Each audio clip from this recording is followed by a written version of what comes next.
en Belgique pour toutes ces explications. Et pendant ce temps, eux ne peuvent plus se faire entendre sur scène. Alors ils vont tenter de le faire devant le Conseil d'État. Et les acteurs du monde de la culture ont déposé une dizaine de recours devant la plus haute juridiction administrative. Ils contestent les fermetures de salles décidées par le gouvernement face à l'épidémie.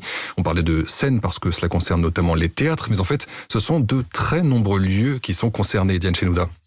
Cinéma, théâtre privé, public, les cirques, des centres d'art ou des musées comme le Palais de Tokyo, tous réclament la réouverture de leurs établissements dès que possible et ils en appellent donc au Conseil d'État.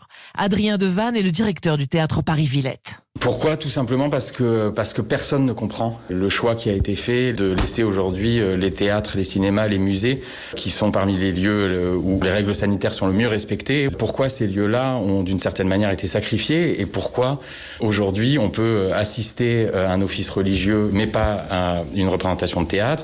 On peut se promener dans n'importe quelle galerie marchande mais pas au musée du Louvre. Des recours déposés au nom de l'égalité et ils espèrent bien obtenir gain de cause sur ce point. Ce qu'on espère, c'est qu'à un moment donné, il soit dit que la culture est essentielle, que la culture est une liberté fondamentale de l'homme et qu'elle doit être préservée au même titre que n'importe quelle activité. Quant aux centres d'art, ils feront valoir que les galeries d'art, elles, sont ouvertes. Alors pourquoi pas eux ? Les explications de Diane Chenouda, c'est à partir de 9h tout à l'heure que le Conseil d'État examinera ces recours du monde de la culture.